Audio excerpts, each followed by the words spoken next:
Assalamu alaikum and welcome to this very special episode of Behind the Veil, a podcast in which I have an interesting conversation with a fellow Muslim about life and anything that we feel will be beneficial for you. Today I am so happy, blessed, grateful to be joined by one of my closest friends, Sumiya, who is a qualified therapist and who's been a therapist for the past 4 years and who's also working with me within the Healed Sister, alhamdulillah. She's been amazing for our clients, she's been amazing for me as a friend, as a team member. And the reason why I wanted her to be here with me is because I asked you guys to send us some advice and some questions that you had about things that you're struggling with in life. And in my personal life, Sumiya has been such a great source of advice. So I thought, let me bring her in for this. How are you?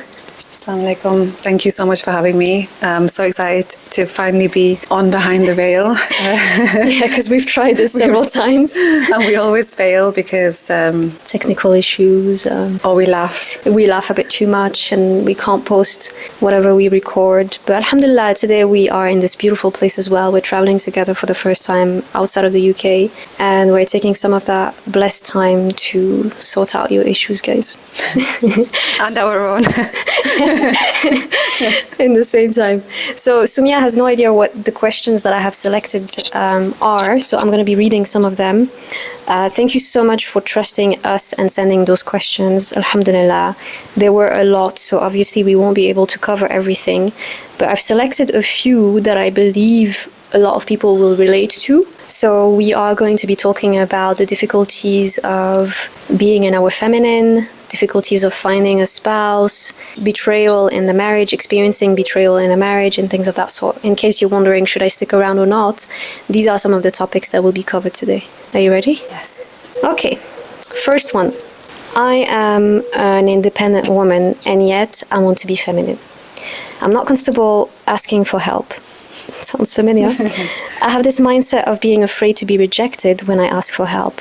And I can say I'm not a good receiver. I used to have this mindset, I can do what men can do. I can provide for my needs and wants. I can make myself secure and safe, and I can make decisions on my own without consulting others.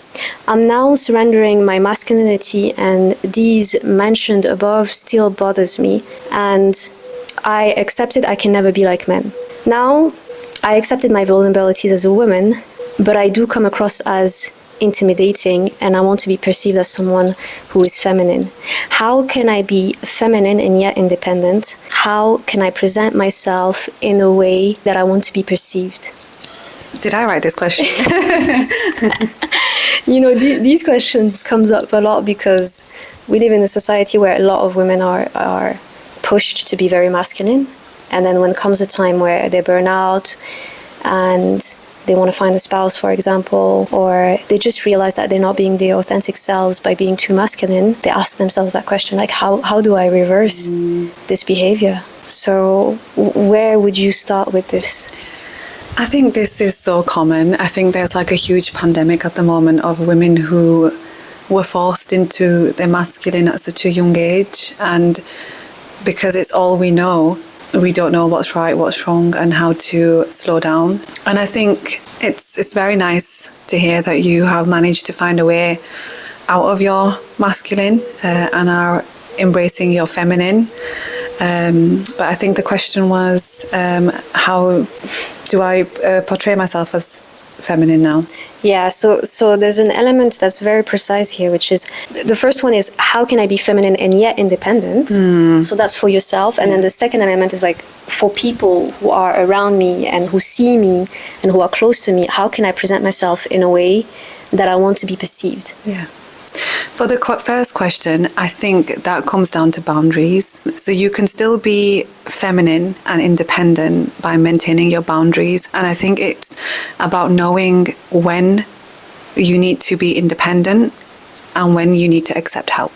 Because there's a huge difference, firstly, and it's about knowing what your capacity is as a female in your feminine, and what goes beyond your capacity.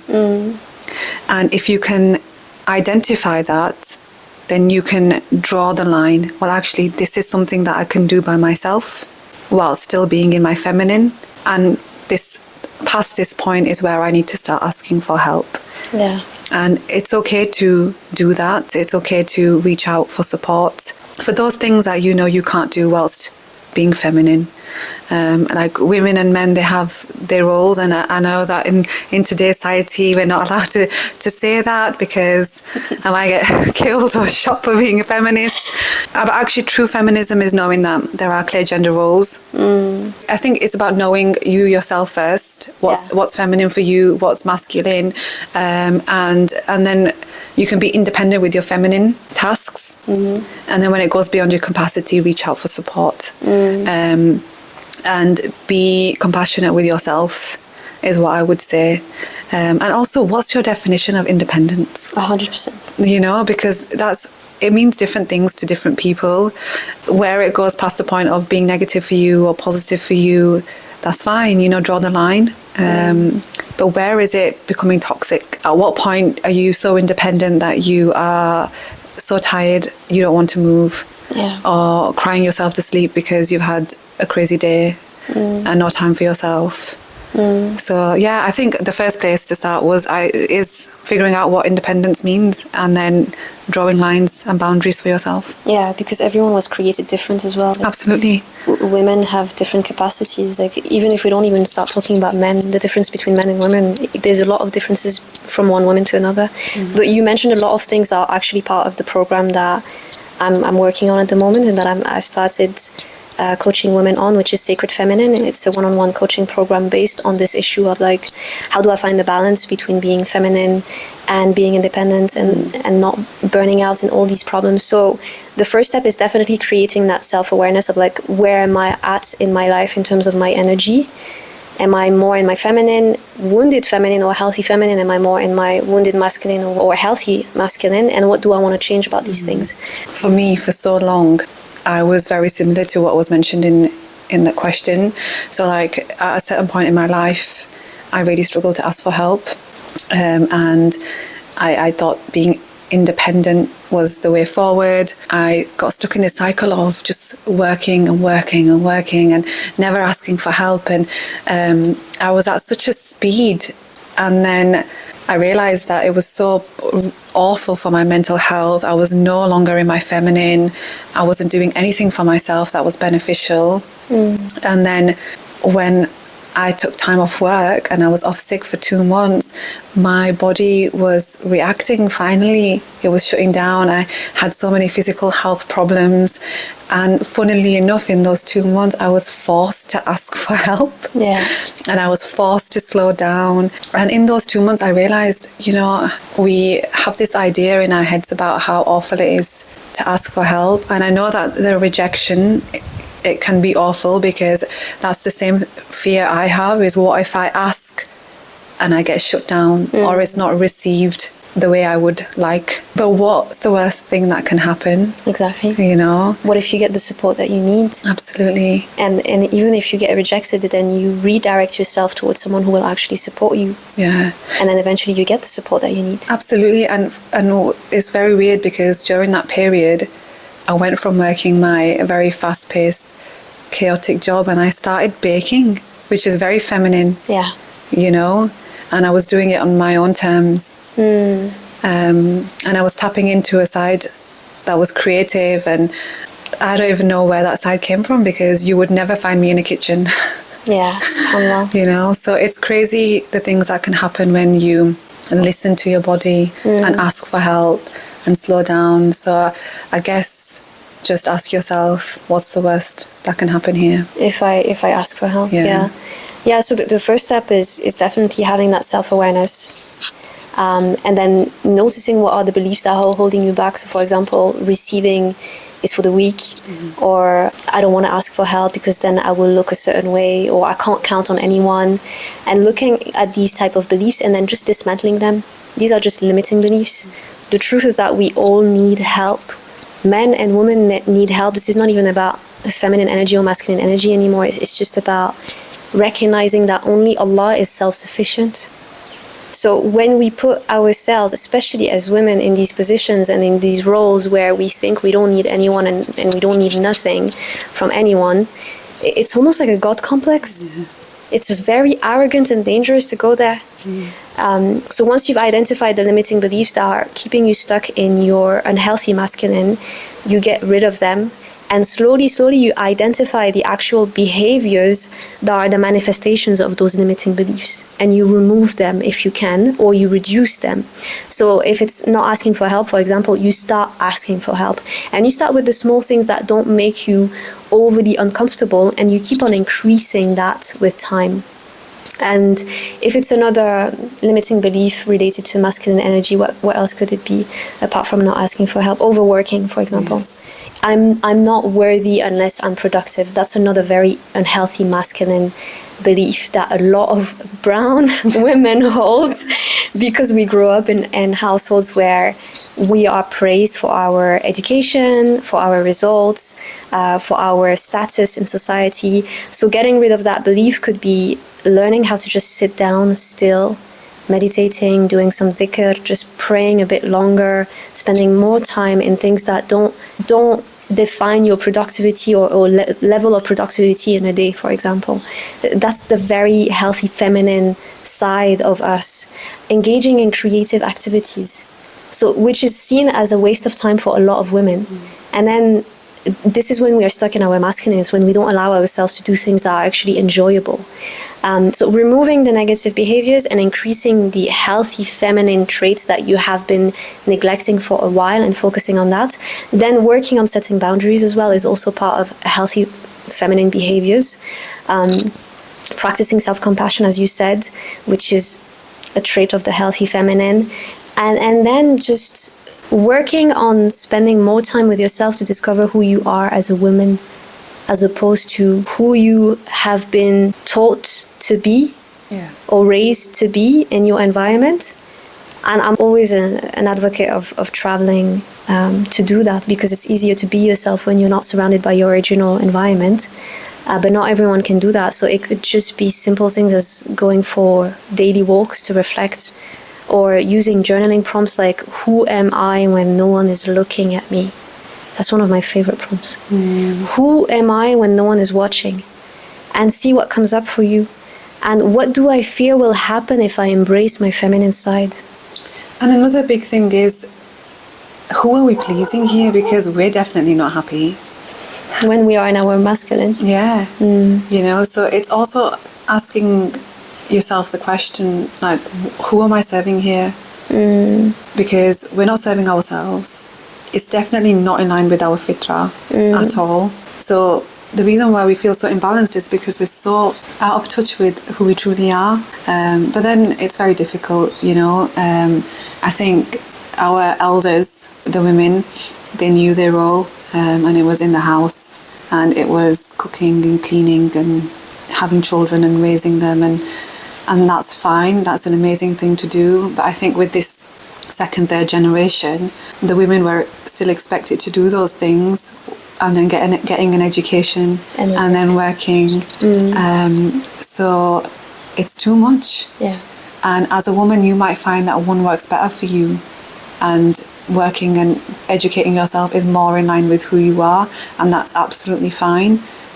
But if you're doing that and it's not in line with who you truly are, and you're rejecting the side of you that wants to stay at home and cook and raise children, then that's a big question that you need to ask yourself. Can I step away from the corporate world and societal demands and actually get in touch with what I truly want? Yeah. Which is not an easy thing to do these days, but... And I think it's all about not having that black and white mentality as well. You can pursue a career, but do it in a very feminine infused way, by learning how to take breaks, by learning what your priorities are and what they should be. It should always be your well-being, your faith, your family over anything else. Like your career. I always say this, like, I'm the first one to love my career and to put a lot of time and energy into it. So I'm not coming after women who are career driven at all. I'm just saying, when you get to a point where it's damaging your relationships and your health, are you all right in your head? It's true. Like, honestly, because when you look at studies, what plays the biggest role in someone's well-being and level of happiness is their relationships, their faith, their health. If you don't have those things, you have nothing. It's not career. So we really need to rethink what it means for us to be successful as well as women. To answer the second question, which is like, how do I make people see me the way that I want to be seen? I think this will come with time naturally if you do these things that we mentioned. So don't worry too much about how people perceive you. Do this work for yourself. Inner work is perceived by people when it's not done for people. And the change naturally occurs. Meaning if you do the work inside, it will start showing on the outside naturally in your behavior, in how you your facial expressions.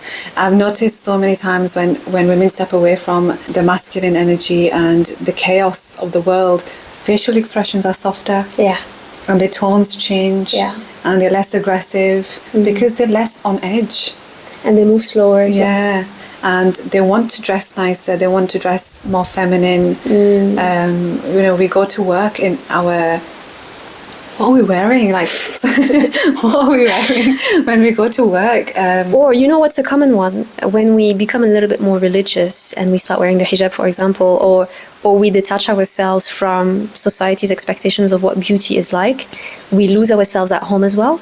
So I don't know about you, but I had that phase when I started wearing the hijab and when I decided, okay, I don't care about how I look in front of people anymore. There was a bit of an in-between, which was weird for me because I didn't know how to take care of myself at home either.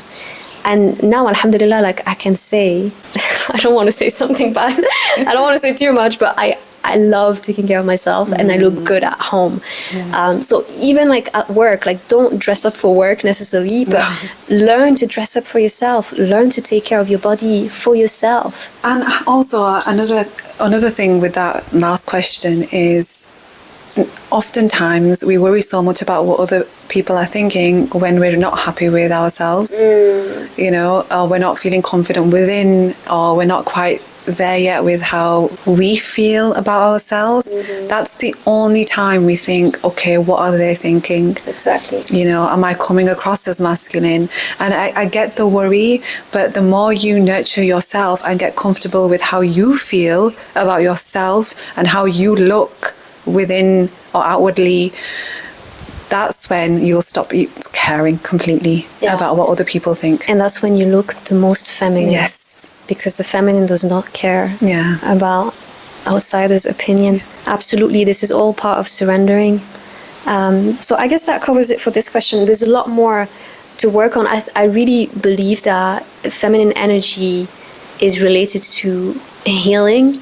You need to heal your past wounds as well to be feminine, because it takes a level of vulnerability that only comes if you're able to trust yourself, trust Allah subhanahu wa ta'ala, trust people. And this will come if you do the inner work of going back in the past and healing your past. So if you're interested in working with me to do that, or in working with us, just get in touch, inshallah, because the one-on-one coaching program that I have, which is focused on feminine energy, only has 2 spots left now, alhamdulillah. Okay, next question. I love this one. Assalamu alaikum, sisters. Wa alaikum assalam wa rahmatullahi wa barakatuh. Am I being shallow? Basically, I keep meeting guys for marriage and my family feels like I'm saying no to everyone. I'm saying no because I feel like I haven't been compatible with these past people, and just because they are good people doesn't mean I have to say yes. At the end of the day, I'm the one who will be spending the rest of my life with them. Recently, I met a guy with my wani and we get along quite well. However, he is the same height as me and he's more petite than me. Because of my own insecurities, this has been bugging me a lot. However, I don't know if I should stick it through and give it a chance. I do find him and his personality attractive, but I cringe at the fact that I'm bigger than him. I don't know why, but I've always wanted someone taller than me to make me feel more feminine, especially since I've felt on the bigger side compared to other women. Did I send this question? Stop it. I'm joking. This is really interesting because I think I can relate to so many things, but also I think so many women can. And the difficult thing here is that women are made to feel very superficial or shallow when they reject a male for their appearance, but when it's vice versa, men are okay to reject somebody. And it's difficult because I get the whole thing where there are rishtas or potentials coming in and you're rejecting, and then the pressure builds, and then you feel like maybe you should just settle and say yes. A few things. I think I would question what your intentions truly are, and whether this is something that can be overlooked with time. I think when it comes to appearance and height, which is it's a common one. It's a common one. Not for me, because I'm like Tiny. 5 foot. Yeah. Never met a man smaller than me. But I'm 5'7". Yeah. And there are a lot of men that are my height or smaller, and it's a thing, you know. Yeah, for some people it'll be the height, for other people it'll be something else. Yes. So the question is more like, in terms of physical attraction, do I overcome this, and do I go further and see if but there's two parts to the question, actually, because there's an element of insecurity. Yes, this is what I mean. So this is why I said you need to sit with yourself. So in terms of the physical attraction side of things, Islamically, attraction to your spouse is super important. And on that basis, if you feel like you can never be attracted to this person, you are allowed to reject the person. However, she said that she feels attracted to his personality. Yes. You know, and that's one big factor. So it sounds like it's more your own insecurities that are coming in the way of you potentially getting to know this person. Yeah. And again, I think healing is necessary. If you feel insecure about your own weight and your own height, or in comparison to him, or being stood next to him, but he's not the issue, what can you do for yourself to help you overcome that, so you don't get rid of something that could be good? Yeah. I don't know if I'm unique or rare in that sense, but like for me, physical appearance doesn't come first at all. I truly believe that people can fall in love with personalities and energies and interest, like the whole package. So I think it's really difficult in South Asian culture, because I do believe that when you're brought up and from a very young age, there are like comments from whether that be from elders or when you're in school, there's always a comment about physical appearance. Wow. Like, that guy's too short, or she's too tall, or look at her nose. There's always something. Skin color as well. Skin color. And I think it becomes like a huge importance. Like, I know that there are many, many men who are insecure about their height. Yeah. Especially if they're like shorter than 5'7" or 5'10", shall I say. And then for women, it'll be more on the weight side. Yes, absolutely. So I think it's an overall thing for South Asians. Like, but are you getting married for people, or are you getting married for yourself? But because it's embedded into, it's all you've ever known, it becomes a thing of importance to you. It's very hard to explain, but I understand it, and I understand it's very toxic, because for that reason you could be saying no to a lot of good men, but a lot of people don't know how to overcome the fact that you're asking this question, as in, am I being superficial or shallow? I think that is the first step, though, in recognizing that there could be a chance that maybe you are, and that's okay, because I think everyone has work to do. Yeah, but this to me really speaks about inner work, yes, rather than this guy and his height. Because you mentioned that you do have this insecurity about your weight. Whether you marry him or a man who's actually perfect for you in terms of your expectation of height, you will still have the insecurity, and you will still create a gap between the two of you because of that insecurity. So I would say give this a chance. I think so. And work on yourself, work on loving and accepting yourself. I'll give you an example. Like, I'm underweight. This is not a common issue, but I'm really underweight.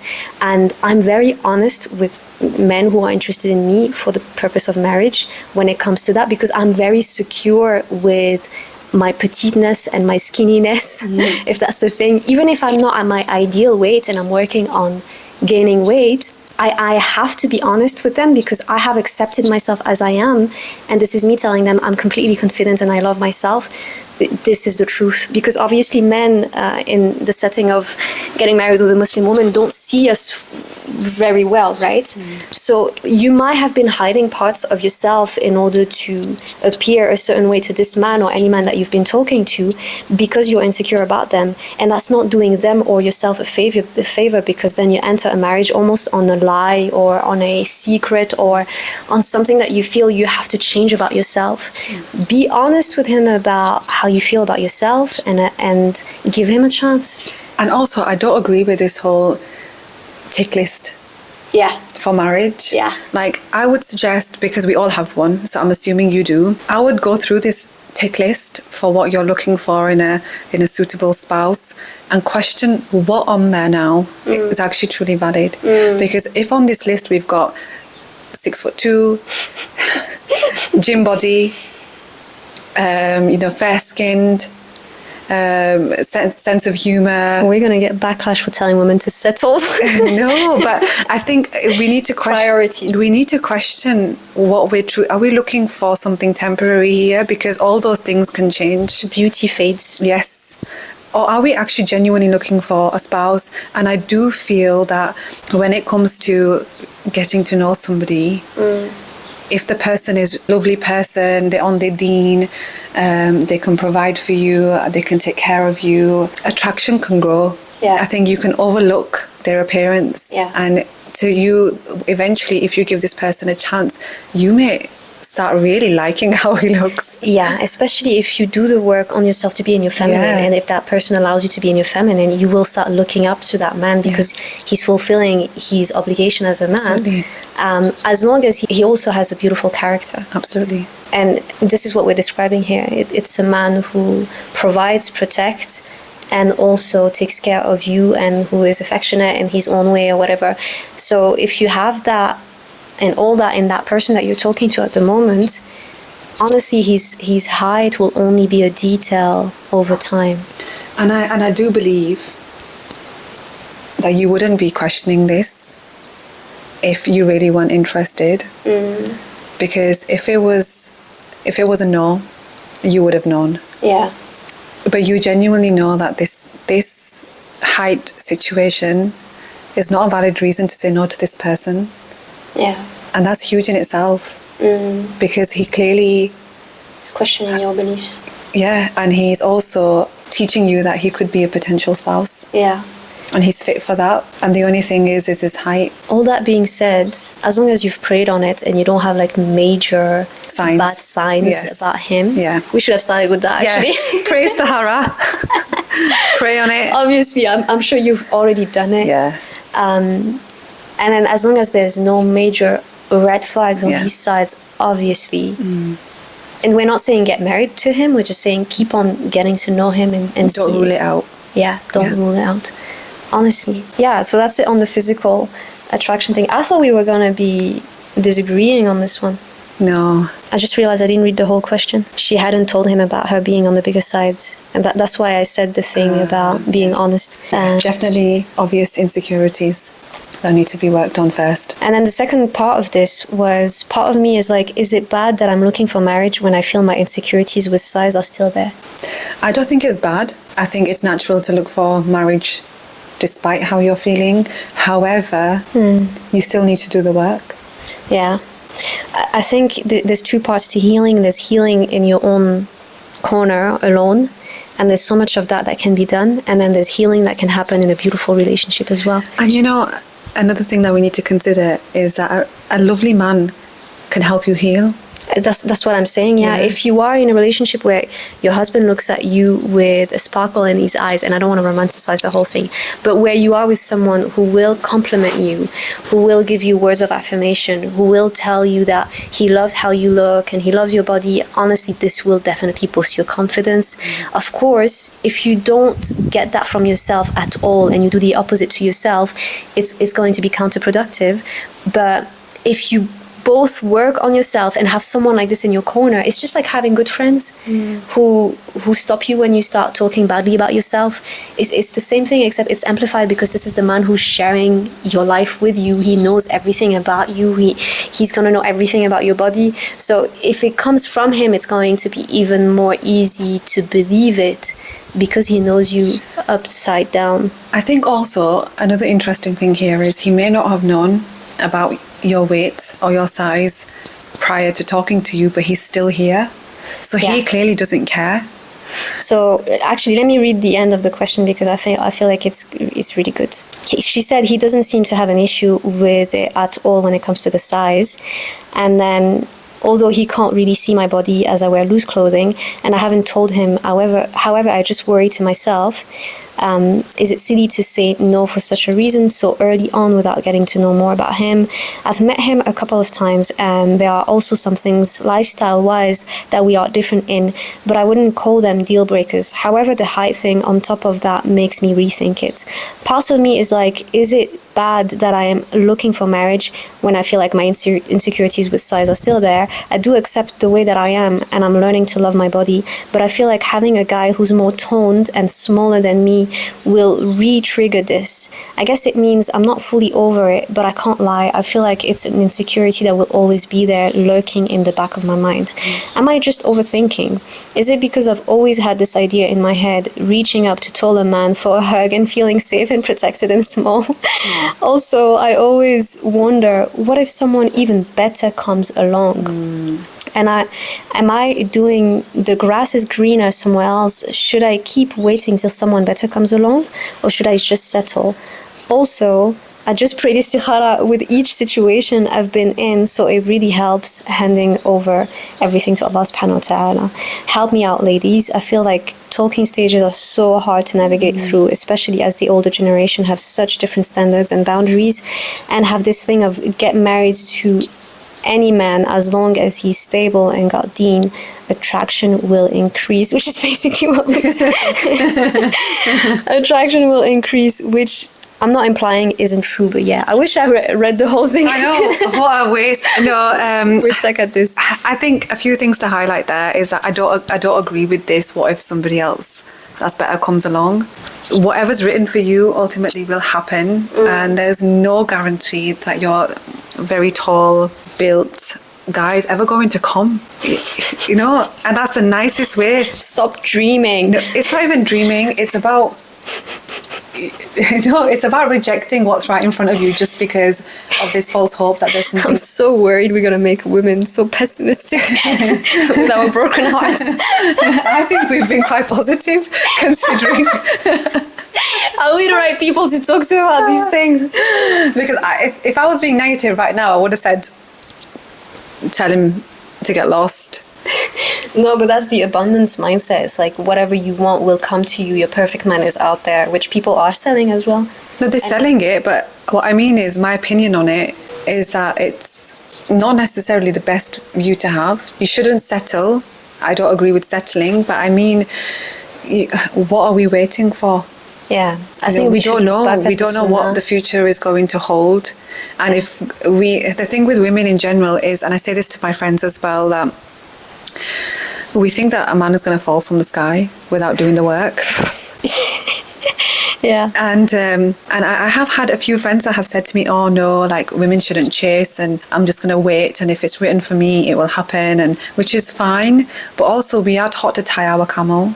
And there's no perfect time. And there's no perfect to get time. Married. You'll never be ready. And God is giving us men. I mean, this women, I don't know about me, but I mean, well, I don't mean about us too. I meant us as in them. MashaAllah, tabarakallah, yeah. But God will give us things, and then we'll be like, oh, it's not right for me, or maybe there's something better, and then we miss an opportunity. Yeah, that's true. And also, look at what the Prophet ﷺ used to say about marriage, like, don't delay it. And then there were a few things that people should get married for, and the deen is the first one. I mean, he talks about women in the hadith in which he says a woman is married for her lineage, her deen, her wealth.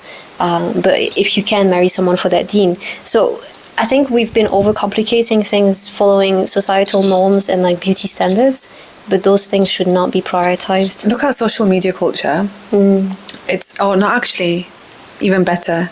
Look at dating app culture. Yeah. It's swiping and swiping because we think something better is going to come along. Including halal matrimonial apps. Yes.